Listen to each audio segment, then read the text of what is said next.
Dieu seul est l'auteur de la vie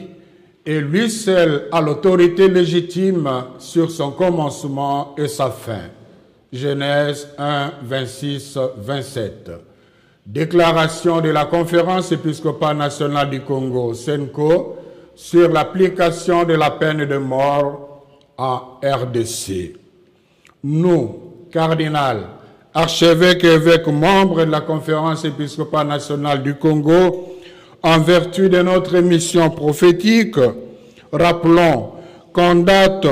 du 23 mars 2024, à la suite de la note circulaire numéro 002-ME/CAB/ME/JGS/2024 du mercredi 13 mars 2024 du ministre de la Justice relative à la levée du moratoire sur l'exécution de la peine de mort, en avons appelé à un engagement en vue de la défense de la vie et de l'abolition de la peine de mort dans notre pays, la République démocratique du Congo. De ce fait, le moratoire devait naturellement aboutir à l'abolition et non à la reprise d'une mesure inhumaine qui, outre qu'elle constitue un échec pour une communauté digne de ce nom, blesse la dignité de la personne humaine créée à l'image de Dieu. Par ailleurs, la Constitution de notre pays consacre la sacralité de la vie humaine et la compte parmi les droits fondamentaux auxquels il ne peut être porté atteinte en aucun cas. En effet, l'exécution de la peine de mort est une violation du droit à la vie défendu par l'Église en s'appuyant sur la loi divine « Tu ne tueras pas » Exode 20:13. Eu égard à ce qui précède, conscient que la peine de mort et sa logique de rétribution ne sont pas compatibles avec l'Évangile, soucieux de chercher à tout prix les voies et moyens de ramener la paix, la cohésion nationale et de garantir l'intégrité du territoire national, nous sommes horrifiés par le verdict de la Haute Cour militaire de Kinshasa à l'issue du procès pénal expéditif engagé contre le président honoraire Joseph Kabila, le condamnant à la peine de mort. Fidèle à la mission de l'Église catholique, qui, en raison de sa charge et de sa compétence, ne se confond d'aucune manière avec une communauté politique et n'est lié à aucun système politique, est à la fois le signe et la sauvegarde du caractère transcendant de la personne humaine. Gaudium et Spes, numéro 76, paragraphe 2.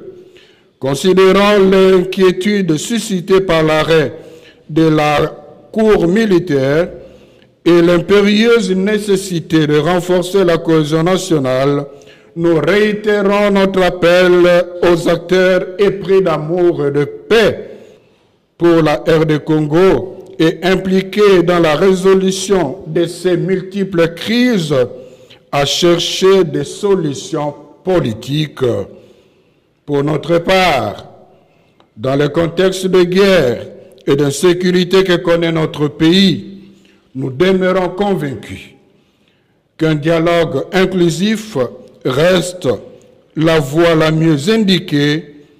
tant pour affronter les causes profondes de ces crises que pour retrouver l'unité, la paix, le bien-vivre ensemble et l'intégrité territoriale de notre pays. Ce dialogue inclusif devient plus qu'urgent au regard de l'enlisement de la crise et de ses conséquences sur la population congolaise. Face aux conflits qui infligent de profondes souffrances aux populations innocentes, il est impératif de se donner comme priorité la promotion de solutions durables pour ramener la paix et la sécurité dans les zones sécurisées par le fait de guerres et de conflits armés étrangers et locaux. Nous saluons, à juste titre, les efforts déployés par les belligérants, les institutions et les partenaires internationaux pour endiguer la crise sécuritaire qui sévit dans notre pays. Cependant, nous sommes persuadés que ces efforts seront infructueux tant que les acteurs politiques congolais ne s'engageront pas résolument et concrètement dans un dialogue inclusif et ne respecteront pas au préalable les accords déjà signés, ne fût-ce que pour accroître la confiance des uns et des autres. Avec le pape François, d'heureuse mémoire, nous considérons suicidaire et irresponsable l'illusion qui ne peut être obtenue par la force des armes. Aussi,